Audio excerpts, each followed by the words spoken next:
ഞങ്ങളെല്ലാവരും അയൽവാസി ആൾക്കാരാണ്. അപ്പോൾ നമ്മൾ 2-3 വർഷം മുമ്പ് നമ്മൾ ആ സൈഡിലുള്ള തോട് തൊഴിലുറപ്പേര് ക്ലീനാക്കിയിട്ടായിരുന്നു. പിന്നെ അത് ആരും ക്ലീനാക്കിയിട്ടില്ല. അപ്പോൾ ഈ വെള്ളം മുഴുവൻ ആ തോടിനാണ് പോണത്.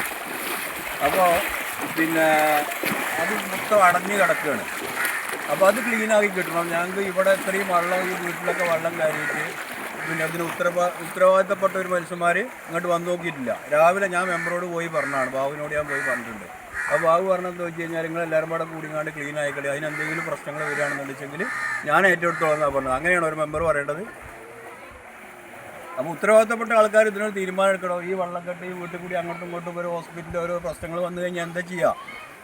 പിന്നെ ഇപ്പോൾ ആ വീടുകൾ കണ്ടില്ല, ഞങ്ങൾ വീഡിയോ കൊടുത്താലേ ആ വീട്ടിൽ പോലെ സിറ്റ് ഔട്ടിൽ ഇങ്ങനെ ഇരിക്കുക, പുറത്ത് ഇറങ്ങാൻ പറ്റുന്നുണ്ടോ? ഇവിടെ ഇതിനൊരു മെമ്പറുണ്ട്, ആ മെമ്പർ ഇങ്ങോട്ട് വന്ന് നോക്കിയിട്ടില്ല. മെമ്പറോട് കാര്യം ഞാൻ പറഞ്ഞാണ്. ഇനി ഞങ്ങൾ എന്താ ചെയ്യേണ്ടത്? ഇവിടുന്ന് എല്ലാവരും ഒഴിഞ്ഞു പോവേ. അപ്പോൾ ഞങ്ങൾക്ക് ഇത്രേ പറയാനുള്ളൂ. ഞങ്ങൾക്ക് ഇതിനൊരു തീരുമാനം കിട്ടണം. അതല്ലെങ്കിൽ ആ അടഞ്ഞു കിടക്കുന്ന തോടുകൾ നന്നാക്കാനുള്ളൊരു ഇതുണ്ടാക്കി തരണം. എല്ലാ വർഷവും ഈ പ്രശ്നം തന്നെയാണ്. ഈ ഒരു മഴ തുടങ്ങിയിട്ടുള്ളൂ. ഈ ഒരു മഴ പെയ്ത് കഴിഞ്ഞാൽ ഈ വീട്ടിൽ ഇതൊക്കെ വെള്ളം കയറും. നോക്കി ആ വീട്ടിൽ എടുത്ത് നോക്കുകയാണ്, മുട്ടിന് വെള്ളം നിൽക്കണം ഇവിടെ റോഡിൽ. അപ്പോൾ തന്നെ നമുക്കൊരു തീരുമാനം ഇതിന് എടുത്തു തരും. അതാണ് നമുക്ക് വേണ്ടത്. വേറെ പിന്നെ വിഷയങ്ങളൊന്നുമില്ല. അതൊക്കെ ഞങ്ങൾക്ക് പറയാനുള്ളത്.